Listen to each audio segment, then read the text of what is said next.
Colosenses capítulo 1, versículos 9 al 14.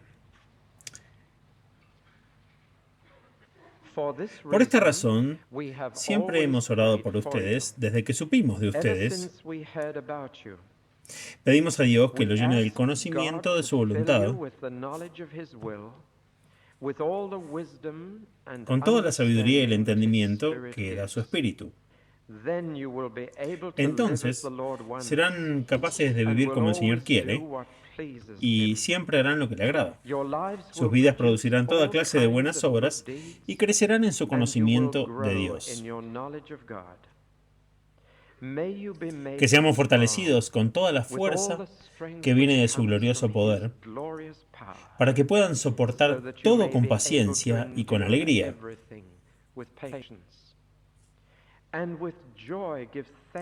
Demos gracias al Padre que les ha hecho aptos para tener su parte de lo que Dios ha reservado para su pueblo en el reino de la luz.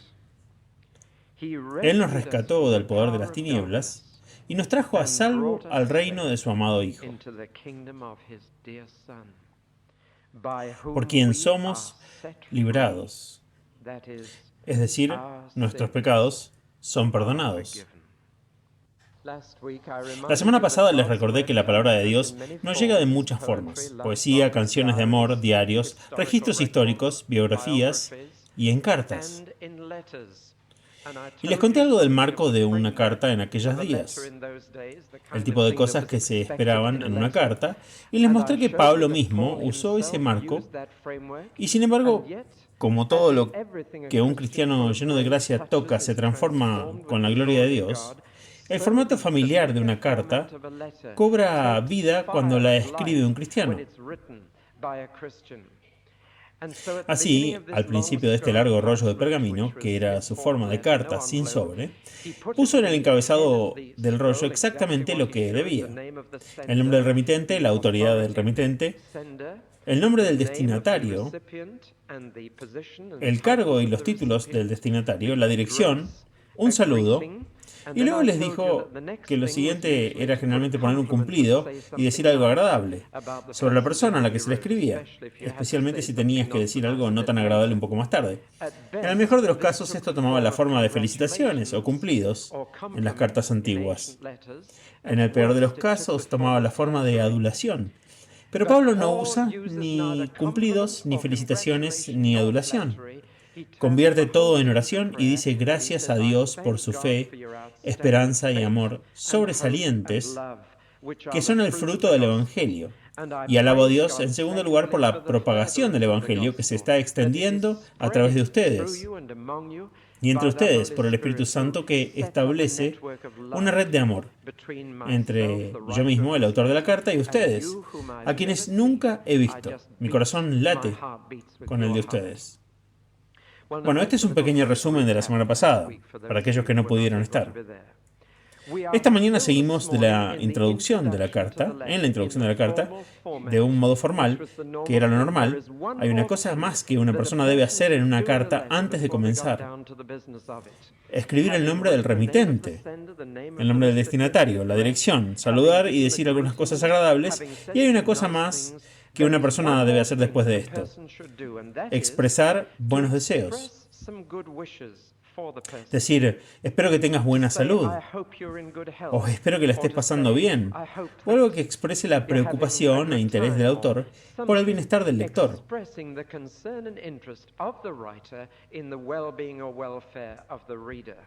Esa era la formalidad. Pero cuando Pablo toca esta formalidad, se carga de amor, vida y poder. Y se pone en el contexto no de buenos deseos, sino de oración. Porque los cristianos no se desean nada, no creen en la casualidad, no creen en supersticiones. No dicen, toco madera, estoy bien, gracias. Sabemos que eso se remonta a la costumbre medieval de tocar un crucifijo al salir de la casa, como protección contra el peligro. Un cristiano no le desea nada a nadie. Un cristiano dice, oro. Y hay algo mucho más firme, estable y sólido en un hombre que dice voy a orar por ti, que en un hombre que dice te deseo suerte. Mi esposa y yo nos sorprendimos después de nuestra boda con la gente que quería darnos una herradura y desearnos mucha suerte y todo eso. Parece tan hueco y tan vacío. Mientras que quienes realmente querían nuestro bienestar decían, bueno, oraremos por ustedes.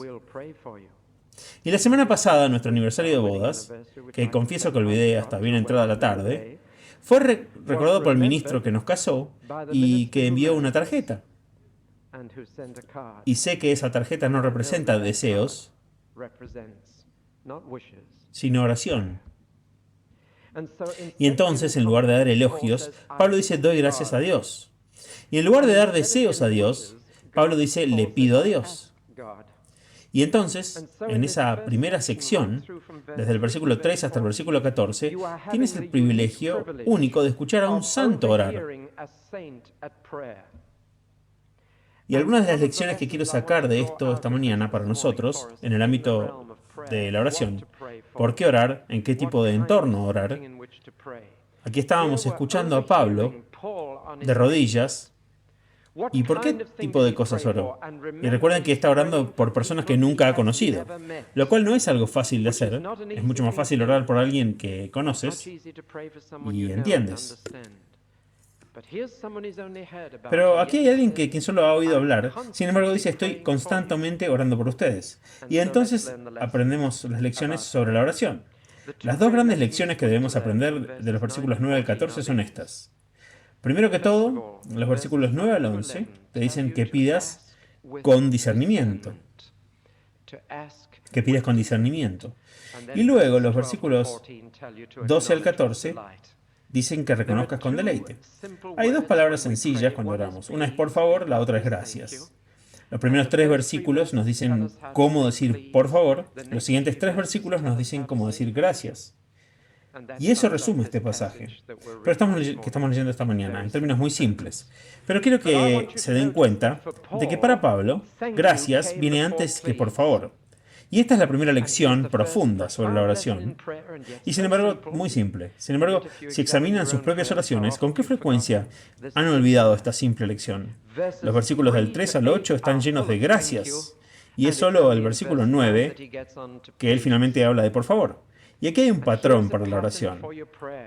Antes de llevar la lista de compras que tienes para presentarle a Dios, antes de llevar tus necesidades, ¿qué tal decir gracias por todo en la situación por la que estás orando?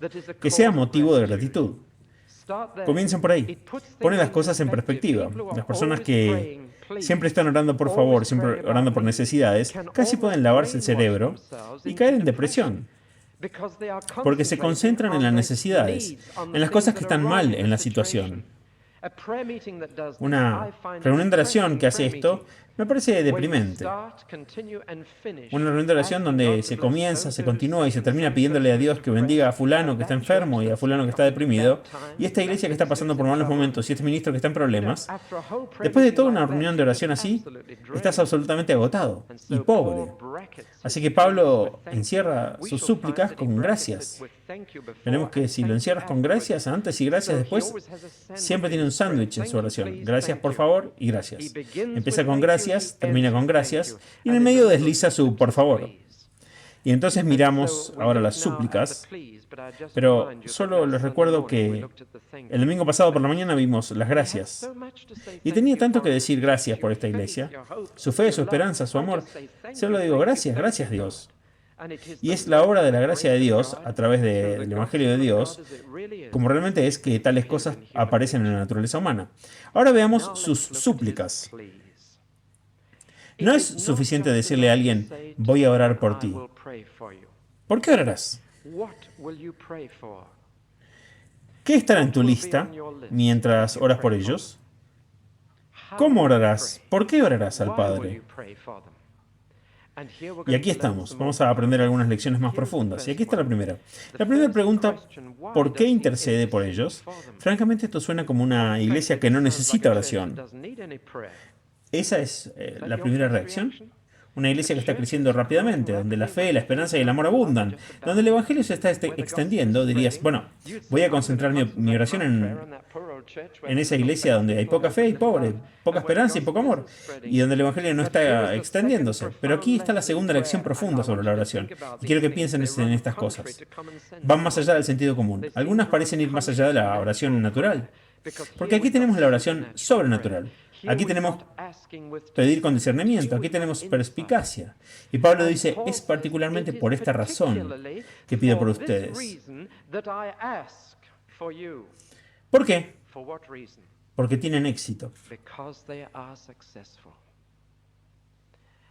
Bueno, aquí está la segunda lección sobre la oración. Concentra tu oración donde el pueblo de Dios tiene éxito. Si piensan por un momento, gran parte de nuestra oración intercesora se concentra en el fracaso, donde ha habido una falla en la salud o algún tipo de fracaso u otro. Y cuando estás en un grupo de cristianos y dices, ¿por qué debemos orar?, van a encontrar que 9 de cada 10 veces se presenta una situación de fracaso, de alguna manera, para oración. Pablo dice, concentro mi oración donde hay éxito. Es precisamente porque las cosas van tan bien entre ustedes que oro regularmente por ustedes. Es precisamente porque están creciendo en la fe y el amor que concentro mi oración por ustedes. Y es precisamente porque el Evangelio se está extendiendo tan rápidamente que debo respaldarlos con la intercesión. ¿Por qué argumenta así? Se los diré por qué. Porque sabe que Satanás se concentra donde está el éxito, no donde está el fracaso. Se concentra en las iglesias vivas, no en las muertas. Y ahí es precisamente donde continúa la batalla. Y sin embargo, es natural para nosotros pensar, oh, bueno, esa iglesia está bien, no necesita nuestra oración. ¿No lo creen? Necesita la oración mucho más que la iglesia que está fallando, porque ahí es donde está el diablo. Está concentrando sus fuerzas. Había un estadounidense en los estados del sur hace muchos años que solía salir de casa a disparar y a pescar. Solía llevar a su esclavo con él para correr tras los pájaros, que disparaba y los recogía. Un día estaban teniendo una discusión y este dueño del esclavo sabía que su esclavo era creyente, un cristiano. Solía ridiculizar sus creencias y sus canciones espirituales. Y solía hablar no solo del Señor, sino del diablo. Y el dueño del esclavo dijo, no creo en el diablo, no existe tal cosa como el diablo, nunca me molesta. Y un día salieron a disparar y el hombre disparó a 2 patos. Y ambos cayeron. Uno estaba bien muerto y simplemente se cayó, pero el otro solo estaba herido y estaba forcejeando. Y el esclavo corrió tras el pato muerto para recogerlo. Y el amo le gritó, no vayas por el muerto, puedes recogerlo más tarde, ve por el que todavía está vivo. Y él se dio vuelta y dijo, y es por eso que el diablo no me molesta, no te molesta a ti y me molesta a mí. Y realmente había visto algo aquí. Se necesita oración, donde el Evangelio se está extendiendo, donde la obra está teniendo éxito, donde hay vida. Al diablo no le importan los cristianos muertos. No le importan los fracasos. Ha ganado la batalla. El diablo concentra su atención donde suceden las cosas, donde la iglesia crece. Y por eso Pablo dice, es por esa razón que oro por ustedes. Dice, han escalado las alturas, pero como todo montañista sabe, hay algunas alturas tan precarias que solo se pueden escalar de rodillas. Él sabe que es precisamente si es su bendición que hay batalla. Él sabe que es precisamente donde las cosas van bien que se necesitan personas que digan, voy a orar con discernimiento. Bueno, eso requiere discernimiento espiritual. Cualquiera puede orar por los que fracasan. Es natural ofrecer una oración donde hay una situación de fracaso. Es una visión sobrenatural concentrar la oración donde las cosas van bien y orar por los cristianos que aparentemente están ganando y teniendo un efecto. ¿Por qué ora por ellos en este éxito? Porque se da cuenta de que están en peligro real. Y hay 2 peligros del éxito. Uno es comprometer la verdad, lo cual traerá pérdida de la gracia, y hay un tipo de sofisticación que puede infiltrarse cuando has crecido con éxito en el Evangelio. Te alejas de la simplicidad de la gracia, y este es un verdadero peligro. Todos vinimos al Señor y encontramos nueva vida en Cristo de una manera muy simple. Creímos en Jesús, nos arrepentimos y vinimos como niños. Entramos al reino y la tragedia es que si no tienes éxito en la vida cristiana, llegas a un punto de sofisticación donde dejas atrás la simplicidad de la gracia. Crees que has crecido más allá de ese evangelio simple que te trajo el Señor y desarrollas uno más complejo. Y sabemos que eso estaba sucediendo en Colosas, con algunas personas que ya estaban comenzando a mezclar sus religiones. Estaban comenzando a hacer una religión más complicada y se estaban alejando de la fe simple en la gracia de nuestro Señor Jesús, que los había traído tan lejos. Y Pablo ora por ellos, ora para que no se alejaran del sencillo evangelio de la gracia. El segundo peligro es la complacencia, que se fija en lo lejos que has llegado en lugar de lo lejos que te queda por llegar. Y esa complacencia significa pérdida o falta de crecimiento. Es una especie de menopausia espiritual que llega a los cristianos de algunos años que han crecido un poco. Miran atrás y dicen, he recorrido un largo camino desde mi conversión. Y a ellos Pablo les diría, olvídense de las cosas que quedaron atrás, olvídense de lo lejos que han llegado, esfuércense por las cosas que están por delante. Todavía tienen un largo camino por recorrer. Así que aquí están los dos peligros en una iglesia floreciente, con cristianos que crecen en fe, esperanza y amor. El peligro del compromiso, que significaría la pérdida de la gracia, y el peligro de la complacencia, que significaría la falta de crecimiento. Entonces dice, es por ustedes por quienes oro. He escuchado lo exitoso que ha sido el Evangelio. He escuchado cuánto están haciendo por el Espíritu entre ustedes. He escuchado del amor que el Espíritu les está dando. He oído de su fe. He oído que están difundiendo el Evangelio y estoy tan emocionado con lo que escucho que solo tengo que orar, porque están en peligro. Tengo que orar mucho por ustedes para que puedan seguir creciendo y no se detengan. Y así que ahora vemos cómo intercede. Hay tres enfoques para lo que pedimos cuando oramos por otra persona. Número uno, podemos pedirle a Dios que les dé las cosas que quieren para sí mismos. Eso es tratar de manipular a Dios. Número dos, podemos pedirles las cosas que queremos ver en ellos, y eso es manipular a otros. Y número tres, podemos pedirles las cosas que Dios quiere para ellos. Y cuando estás orando por otra persona, debes detenerte y preguntar cuál de esos tres enfoques estás haciendo en tu oración de intercesión. ¿Estás orando para que Dios les dé lo que quieren? Es posible que te hayan pedido que ores por lo que quieren, o les estás dando o orando por ellos lo que quieres tú para ellos. Ya saben, ese jefe particularmente difícil en la oficina, Señor, hazlo un hombre paciente. Estás tratando de manipularlo a través de la oración, tratando de darle lo que quieres, o dices, Dios, ¿qué quieres en la vida de esa persona? Porque eso es por lo que voy a orar. Y cuando haces la tercera pregunta, probablemente orarás por cosas totalmente diferentes. Puede que no ores por su salud, su seguridad, su comodidad o su felicidad. Puede que dejes todas esas cosas. Y si no estás orando por lo que quieres en ellos, puede que dejes de orar por su conversión, por su felicidad, o por su paciencia contigo, o para que se conviertan en personas más agradables y fáciles de tratar.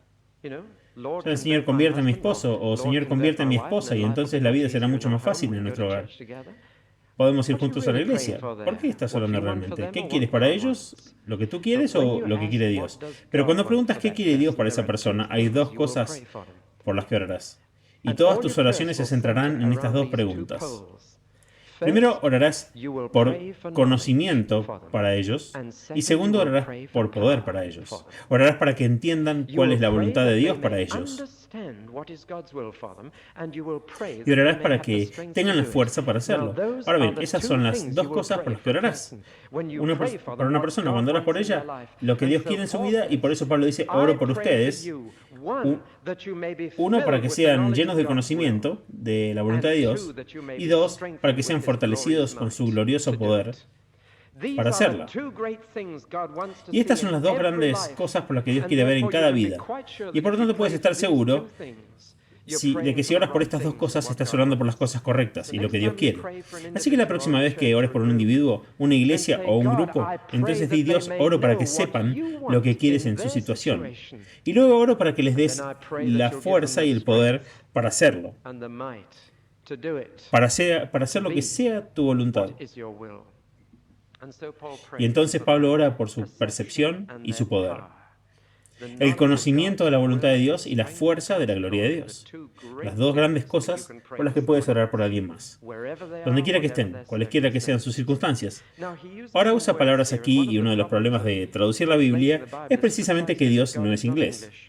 A menudo lo olvidamos, pero cuando Dios le hablaba a la gente, no usaba el idioma inglés, usaba el idioma griego.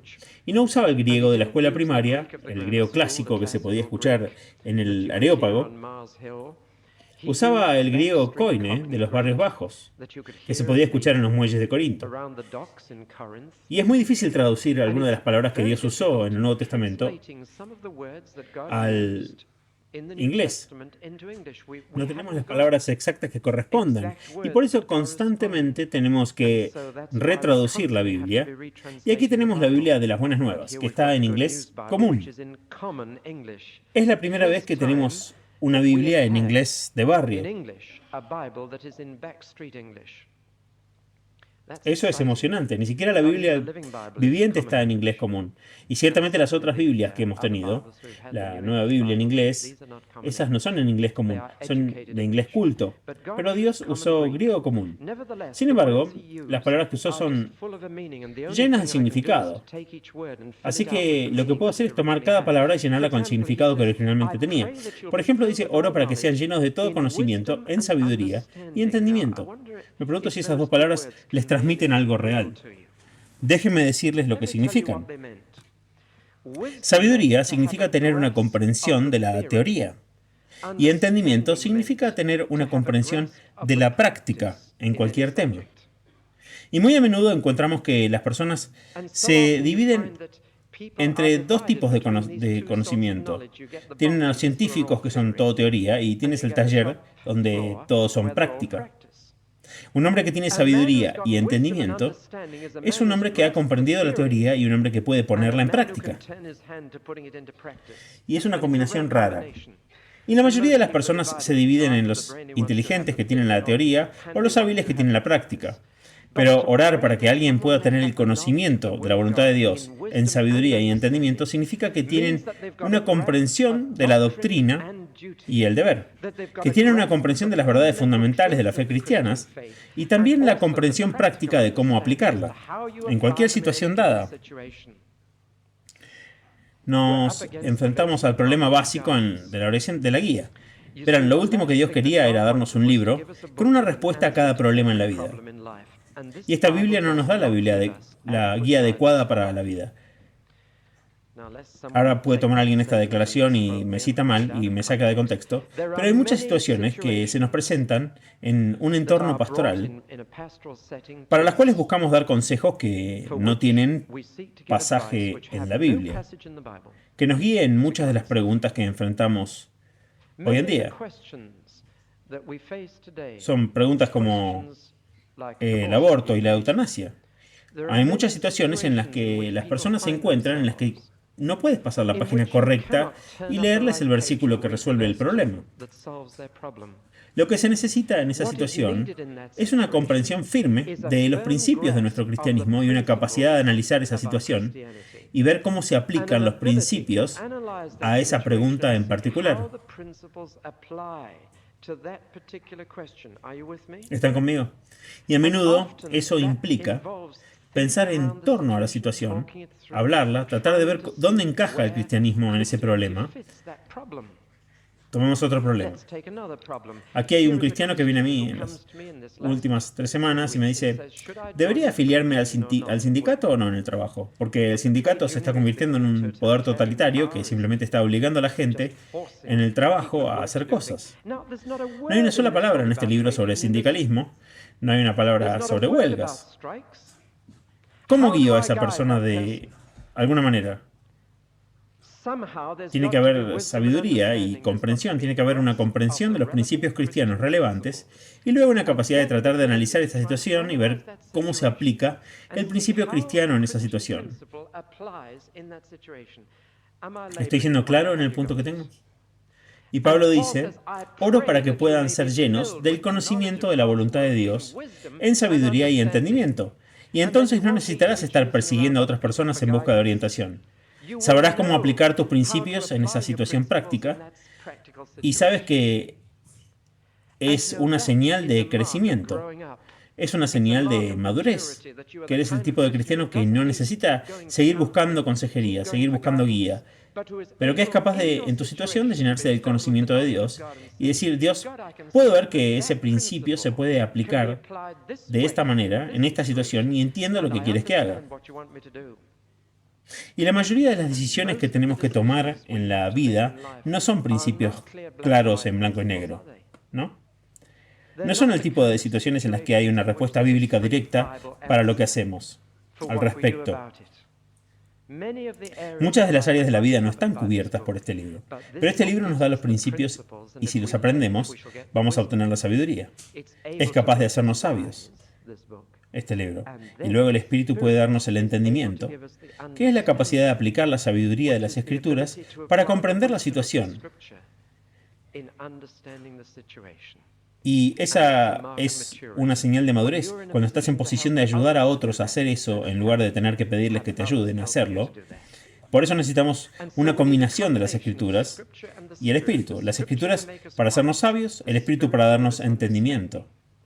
Y Pablo ora para que los colosenses, en su situación, sean llenos del conocimiento de la voluntad de Dios, lo que significa que pueden recibir su guía en cada situación y en cada paso de estas dos maneras: la sabiduría de las Escrituras y el entendimiento del Espíritu, para aplicar la teoría en la situación práctica. Qué hermosa oración, dice. Si haces esto, sucederán dos cosas. Una, la fecundidad resultará, mucho fruto, tus vidas darán el fruto por las buenas obras, y por las buenas obras no debemos entender lo que el movimiento de los Scouts entiende por ello. Es una lástima que la frase buenas obras se haya convertido en una frase que significa algo que hago por alguien más.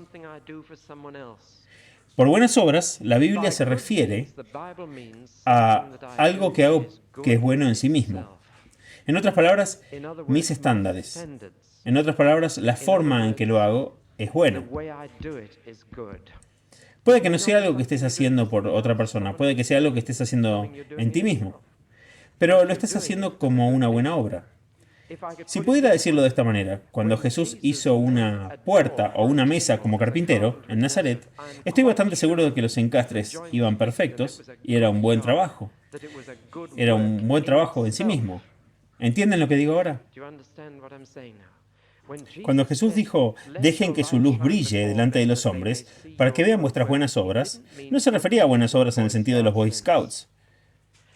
Luego, en el resto del Sermón del Monte, explicó lo que quiso decir. Dijo, vidas de cierto estándar, buenas actividades, buen comportamiento.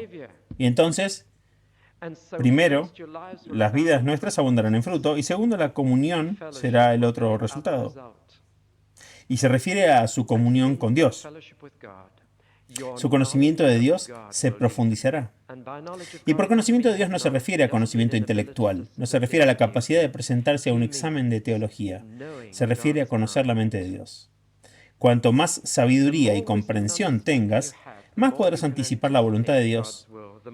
Más o menos necesitarás pedirle guía. Verán, cuanto más conoces a alguien, más sabes lo que querría en una situación, ¿no es cierto? Cuanto más conozco a mi esposa, más me conoce ella. Cuanto más conozco a mis hijos, más me conocen ellos. Más pueden anticipar lo que me agradaría. Porque el conocimiento es profundizado y necesito menos guía. Así que si conoces a alguien, no necesitas ir a esa persona y decirle, ¿qué te gustaría para Navidad? Puedes decir que anticipas lo que le gustaría y puedes elegir algo que cuando diga abiertamente, esto es justo lo que quería. ¿Cómo supiste? ¿Lo conseguiste? Dios quiere que crezcamos hasta el punto en que no estamos pidiendo guía desesperadamente todo el tiempo, sino que sepamos lo que le agrada y podemos anticipar su voluntad en una situación dada. Y con sabiduría y entendimiento podemos hacerlo antes de que nos diga lo que quiere y podemos hacerlo. Y Él puede decir, esto es justo lo que quería. ¿Cómo lo supiste? Esa es su ambición paternal para nosotros. De nuevo, hay 3 niveles en los que se puede vivir la vida, y es interesante lo que sucede con la palabra agradar. En cada nivel hay quienes viven enteramente para complacerse a sí mismos, Ese no es un tipo de vida muy agradable, ¿verdad? Hay quienes viven enteramente para complacer a los demás, y eso tampoco es una vida muy agradable. La palabra griega traducida como complacer aquí es un insulto en el mundo griego. Significaba a alguien que se encogía y se arrastraba, que siempre estaba lamiendo botas, que siempre estaba tratando de complacer, y era un insulto. Era algo deshumanizado, que un hombre se agachara, se arrastrara y siempre tratara de complacer. Hay algo indigno en un hombre que intenta complacer a los demás todo el tiempo. Pero lo interesante es que lo que es un insulto cuando se aplica a complacerse a uno mismo y a complacer a los demás, se convierte en una vocación gloriosa si vives para complacer a Dios. Y la palabra que los griegos usaban como insulto, Pablo aquí la usa como un cumplido para que vivan una vida que agrade a Dios. De modo que hagas lo que hagas le agrade. El ejemplo sobresaliente de eso es Jesús en el río Jordán, bajando al agua, agua sucia y llena de barro, siendo tratado como todos los demás. Se sumergió en el agua y cuando salió a la superficie, cuando salió del agua, Dios dijo, eres mi hijo amado, estoy tan complacido contigo. Has anticipado lo que quería que hicieras. Esto me dice que Jesús no buscó guía sobre su bautismo con sabiduría y entendimiento. Sabía que tenía que hacerse y agradó a Dios. Y Dios dijo, estoy tan complacido de que lo hayas pensado, de que lo hayas hecho, de que hayas elegido hacerlo, de que hayas anticipado mi sabiduría y mis deseos. Y eso es lo que Jesús hacía todo el tiempo, complacía a su Padre. Y por lo tanto anticipaba todo el tiempo lo que su Padre quería hacer con sabiduría y entendimiento. Podía aplicar los grandes principios de la verdad y el amor a una situación. Una mujer es sorprendida en adulterio y se la traen. Y le presentan una situación ética imposible. Dicen, vamos a ver si sales de esta. Aquí está esta mujer atrapada en el mismo acto. No sabes lo que dice la ley. Estás en el lugar.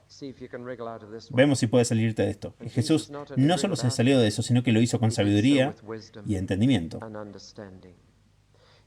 Nunca abandonó los principios del pecado, del bien y del mal. Dijo, ve y no peques más. Pero ¿qué entendimiento trajo a esa situación?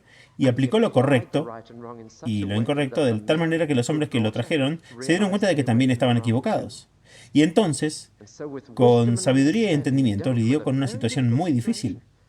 Pero qué hermosamente anticipó eso. No creo que le haya orado a Dios en ese momento. No dijo, Dios, ¿qué debo hacer en esta situación? Creo que tenía el conocimiento de la voluntad de Dios, estaba lleno de ella. Y por eso tenía la sabiduría de hacer lo correcto y lo incorrecto, y el entendimiento de cómo aplicar en esa situación difícil. Y estoy bastante seguro de que cuando lo hizo, Dios simplemente miró desde el cielo y dijo, mi amado hijo, estoy aún más complacido contigo. Estás haciendo mi voluntad. Estás viviendo una vida que me agrada porque estás anticipando lo que quiero. Te preocupas por complacerme. Bueno, esta es la primera parte de la oración de Pablo por los colosenses. Que tengan tal percepción que puedan ser agradables en el servicio.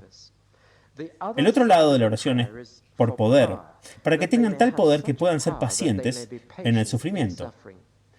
Aquí dice que sabes que tu poder es ilimitado, los recursos disponibles para ti son infinitos, son según su glorioso poder.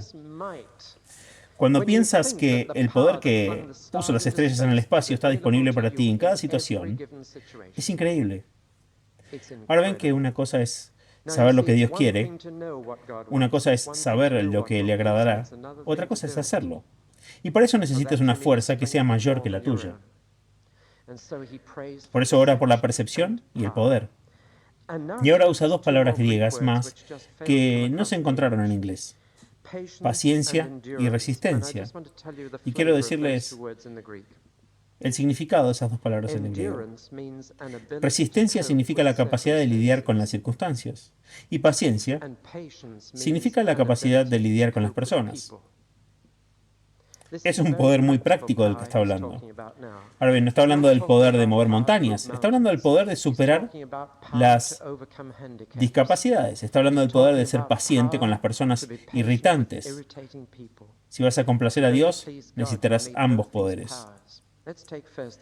Tomemos primero el poder de la resistencia. Se usa una y otra vez para ser capaz de lidiar con las circunstancias que están en tu contra y convertirlas en un triunfo. Y si quieren saber qué significa la palabra griega resistencia, entonces miren las Olimpiadas para discapacitados en Stoke Mandeville y tendrán exactamente lo que significa esa palabra. Significa aquellos que dicen, esta discapacidad estoy decidido a usarla positivamente. Estoy decidido a que las circunstancias no me controlen. Yo las voy a controlar. Y eso es lo que significa resistencia. Y se necesita una gran fuerza, se necesita una fuerza sobrenatural para hacer eso. Una cosa es aceptar con resignación y otra cosa es triunfar y usar todo lo que está en tu contra. En otras palabras, la resistencia vence las cosas, mientras que la paciencia es más hacia las personas. Pablo tenía una espina en la carne. No sé qué era algo que sentía que era una discapacidad grave para su trabajo misionero, algo de lo que sentía que debía deshacerse. Oró con mucho fervor 3 veces sobre la base de la oración, de que la oración es para que Dios le diera lo que quería. Y dijo, Señor, ¿quieres quitarme esto? Y Dios dijo, no, te voy a dar la fuerza para convertir esta discapacidad en un triunfo. Y fuerza se perfeccionará en tu debilidad. Eso es resistencia. Es positivo. No es pasivo, es activo. No es resignación, es resolución. No es hágase tu voluntad, sino es hágase tu voluntad. Haré que esta situación traiga gloria a tu nombre. Y luego el otro lado es paciencia. Todos somos personas difíciles, todos tenemos esquinas, y cualquier cosa que intentes hacer por el Señor, te encontrarás con personas y ellas se encontrarán contigo. Es muy difícil ser paciente. Muy a menudo olvidamos cuán paciente es Dios con nosotros. Y se necesita una fuerza sobrenatural para ser paciente cuando nos impacientamos con los demás. Personas que son provocativas, irritantes, obstructivas, deprimentes. Y sin embargo, la paciencia es la fuerza sobrenatural para seguir adelante con la voluntad de Dios. Aunque las circunstancias y las personas estén en tu contra. Eso te da la sensación de la oración de Pablo por ellos. Por un lado dice que ora por percepción, sabiduría y entendimiento. Por el otro lado él dice ora por poder, paciencia y resistencia. Y no lo quiere como una determinación severa, lo quiere como algo feliz. Dice, con alegría y con gloria. Esta palabra gloria no es una palabra que usemos mucho hoy en día. Creo que lo más cercano a eso es cuando alguien señala a otro que tiene dificultades reales en la vida y las supera con paciencia y alegría. ¿Acaso la gente no dice de esa persona, qué ejemplo brillante? ¿Han oído esa frase? ¿Por qué dicen brillante? Les voy a decir por qué. Porque hay una gloria en eso. Hay una gloria ahí. Brilla. Y eso es lo que significa la palabra gloria. Significa una luz brillante. Y esas personas tienen rostros brillantes. Notas que brillan. Son ejemplos brillantes para los demás. Y así es con alegría y gloria. Y les digo que el mundo no puede lograr eso. La naturaleza humana no puede lograrlo. Necesita la fuerza de Dios para hacerlo. Ahora llegamos a la segunda mitad del estudio. Los versículos del 9 al 11 han sido sobre pedir. Ahora tenemos el reconocimiento. Los versículos del 9 al 11 son sobre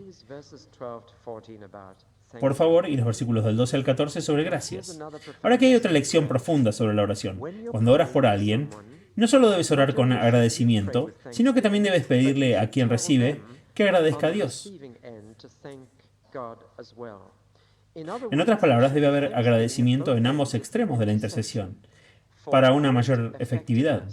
Ahora bien, esto puede ser un pensamiento nuevo para algunos de ustedes. Cuando oran por alguien, no solo deben agradecer a Dios antes de decir por favor, sino decirle a la persona en el otro extremo, mientras estoy orando por ti, denle gracias a Dios. Y Pablo le dice a los colosenses, doy gracias por ustedes, pero ustedes también denle gracias. Y entonces mi oración, por su poder y percepción, será efectiva. Así que dan gracias de su parte, yo daré gracias de mi parte. Y en esa atmósfera total de gratitud, la gracia puede operar. En esa atmósfera total de agradecimiento, el por favor es escuchado. Y entonces Pablo está diciendo, denle gracias tanto como puedan a la situación. Yo lo voy a poner ustedes también. Simplemente empapemos toda nuestra petición con agradecimiento. Y aquí tenemos un profundo secreto de la oración. Había una querida señora que conocí en Lincolnshire cuando estaba en el trabajo misionero en una casa rodante y teníamos una reunión de oración temprano por la mañana cada día en ese pequeño pueblo donde estuvimos durante 3 semanas. Y saben que algunas mañanas esta querida ancianita era la única que aparecía. Solía venir a la casa rodante, éramos 2 evangelistas y 3 solíamos ponernos a orar. Y una cosa me llamó la atención sobre esta señora. Nunca terminaba una oración sin decir gracias por lo que había pedido. Nunca. Y siempre comenzaba la oración con un gracias también. Era como si hubiera traído a esa caravana una atmósfera de agradecimiento. Y tal era su fe que nunca pedía nada sin decir gracias por ello. Antes de tenerlo. No es sorprendente que lo tuviera. No estaba pidiendo por cosas que quería o incluso cosas que otras personas querían. Estaba orando por lo que Dios quería. Era lo suficientemente sensible para saber qué quería Dios. Y ella oraba con confianza y luego oraba, Señor, queremos esto. Estamos pidiendo esto. Y luego decía, gracias Señor por dárnoslo. Amén. Un tremendo espíritu de agradecimiento rodeaba las oraciones. Así que aquí estamos aprendiendo una lección. Si oramos por otras personas, empapemos toda la situación en agradecimiento. O simplemente te sobrecargarás y te deprimirás con todas las cosas que estás pidiendo. Pero un espíritu de gratitud puede entonces decir, Señor, gracias por tanto. Podemos pedir ahora un poco más. Entonces Pablo dice, ahora reconocen con deleite, ustedes también den gracias. Básicamente luego les dice, ¿por qué pueden al menos agradecer a Dios? Y se concentra en su herencia. Su herencia. Ya conocen el coro, somos herederos del Padre, estamos unidos como herederos con el Hijo. ¿Se dan cuenta de lo que eso significa? Significa que cada creyente en esta iglesia es más rico que Paul Getty. Significa que somos millonarios. Sé ahora que hay más millonarios financieros a 15 millas de Guildford que en todo el resto de Inglaterra. ¿Sabían eso? Bueno, no hay nadie en esta congregación que yo sepa, pero hay más en un radio de 20 kilómetros de Guildford que en toda Inglaterra. Pero les digo ahora mismo, hay más millonarios en Millmead ahora que en los alrededores de Guildford. La herencia. Deberíamos estar dándole gracias a Dios por ser ricos más allá de lo imaginable. Y todos estos hombres que miran los periódicos en el tren camino a Londres están tan preocupados por perder lo que tienen. Escuchen, Pablo dice, miren su herencia. Él les ha dado una parte, cada uno de ustedes es accionista del reino de la luz. Y dice que está reservada para ustedes, lo que significa que nunca perderá su valor. No necesita leer el Times a diario para ver cómo sube o baja la acción. Lo terrenal normalmente baja. Saben que está guardado en el cielo. Es absolutamente seguro. ¿No les emociona esto?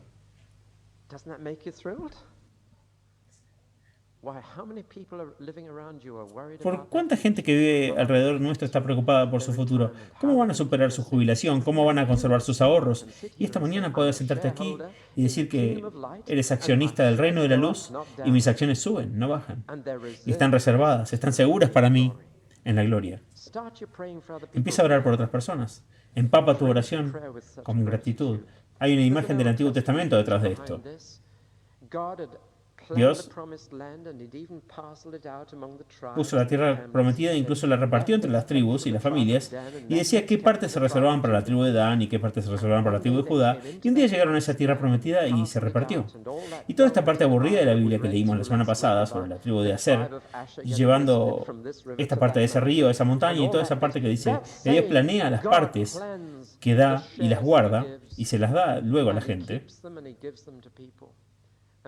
Y hemos entrado en otra tierra prometida y somos accionistas en ella. Y esas partes nunca pierden su valor y Dios nos ha dado el título de propiedad de esa parte. Y Él nos traerá ahí, nos tiene reservado para nosotros. Un día estaba viajando por Europa por varios asuntos cristianos y viajé de Austria a Ámsterdam y llegué a Ámsterdam para una conferencia, pero llegué demasiado tarde. Los aviones se retrasaron. Y llegué alrededor de la medianoche a Ámsterdam completamente solo. Nunca había estado ahí antes, no sabía cómo orientarme. Había un autobús del aeropuerto que me llevó y me dejó en medio de Ámsterdam. Y me sentí muy solo y perdido. Y así fui al centro de conferencias donde se realizaría la conferencia y lo suficiente como me pregunté para si podía encontrar a alguien esa primera noche que se quedó hasta tarde, pero cuando llegué ahí estaba todo cerrado. No había nadie alrededor excepto un hombre afuera barriendo trozos de papel. Una especie de portero. Fui hacia él y le dije, ¿dónde puedo pasar la noche? No conozco Ámsterdam, he llegado y no sé dónde ir. Bueno, me dijo, a unas 2 cuadras de aquí, por esta carretera hay un hotel. Y caminé por la carretera hacia ese hotel y cuanto más se acercaba, más se hundía el corazón.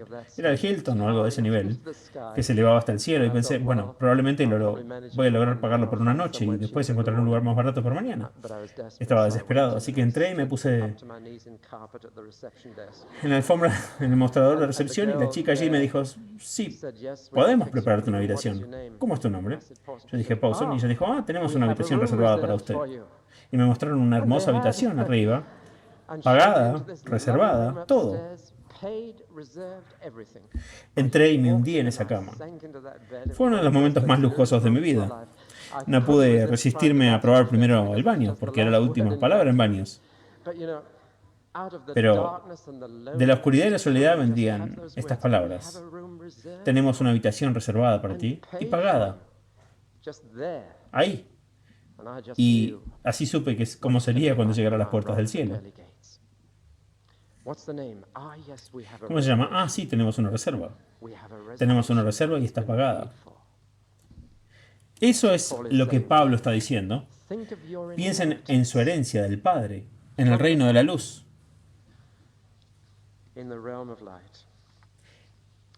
Pero no solo nos ha dado el título, la otra cosa que podemos decir gracias es porque nos ayuda a cruzar la frontera de manera segura. Pero la tierra prometida de la que estamos hablando ahora no está solo en algún lugar en el futuro, allá arriba, más allá de las puertas del cielo. Pablo dice que ya nos ha traído a ese reino. Es algo que ya hemos comenzado a disfrutar. No solo nos ha dado los títulos de propiedad de una parte del reino en el futuro, nos ha traído de manera segura ahora mismo. Ya estamos viviendo en Él. Si estoy en Cristo, estoy en ese reino, estoy en la luz. Él nos ha transferido y nuevamente usa palabras que tienen un sabor que no se encuentra en el inglés. La palabra rescate, sí, supongo que tiene un sabor bastante fuerte, pero la palabra original es redimir. Podemos volver a esa palabra si los prestamistas vuelven a ser necesarios en el futuro, más de lo que han sido las últimas décadas. ¿Qué haces? Pierdes una posesión preciada en el prestamista, es suya. Tienes que pagar para recuperarla, para redimirla. En la antigüedad, la palabra redimir provenía del mercado de esclavos. Un hombre era comprado, era tratado como si fuera una propiedad, estaba bajo el control total del hombre que lo compró. Pero alguien venía y pagaría por ese hombre y lo liberaría. Eso era redimir. Lo más cercano que puedo llegar a eso en este momento es cuando hablas de un secuestro. La palabra redimir siempre implica un pago, un rescate. No es solo rescatar, es rescatar pagando. Y secuestrar y raptar da la sensación de que Dios nos ha rescatado pagando. ¿Y dónde estábamos? Estábamos en las garras de los poderes de la oscuridad. Es una frase extraña, ¿no es?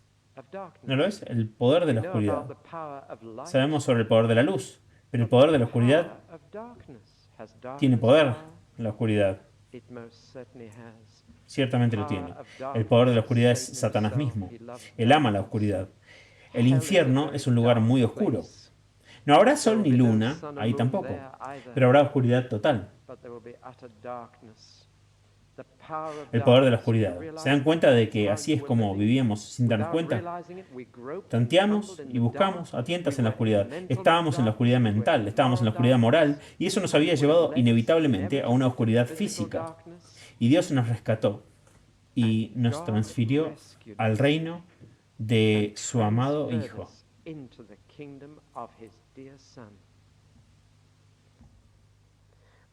Ya cruzamos la frontera. Ya salimos de Egipto. Si detrás de esta frase se encuentra el concepto de Canaán como la tierra prometida, también se encuentra el concepto de Egipto como la tierra de esclavitud. Dios no solo le dio a los judíos derecho a compartir la tierra prometida, sino que los sacó de Egipto y los llevó a Canaán. Pablo está diciendo, cuando ores, simplemente di gracias, Señor, me sacaste y me trajiste. Rompiste el control, el agarre de los poderes de la oscuridad, y la luz comenzó a brillar. Gracias, Señor. ¿Cómo nos ayudó a cruzar la frontera? ¿Cuál es la frontera? ¿Cuál es la línea entre la tierra de la esclavitud y la tierra de la libertad? La tierra de las tinieblas, la tierra de la luz, la tierra de la muerte y la tierra de la vida. Les diré cuál es la frontera. La frontera se llama perdón. Perdón. Y cada uno de nosotros escuchando aquí está en un lado o en el otro de esa frontera. Esa es la frontera. Cruzamos la frontera del reino de la oscuridad al reino de la luz, cuando nuestros pecados son perdonados. No hay un milagro más grande que el perdón de los pecados. Les diré cuál es el milagro. El milagro es que luego son olvidados. Olvidados. Esa es una razón por la que nunca puedes perdonarte a ti mismo, porque nunca podrás olvidar, ¿verdad?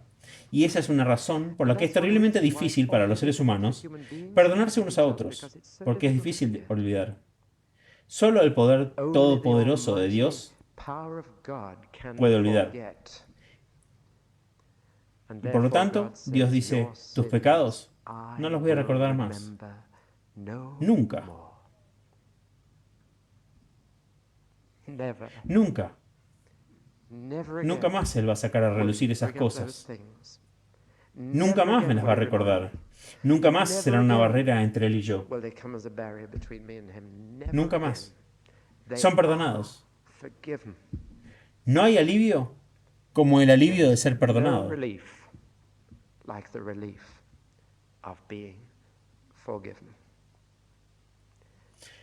Cuando eres perdonado, dices que Él nos ha transferido al reino del Hijo, de su amor.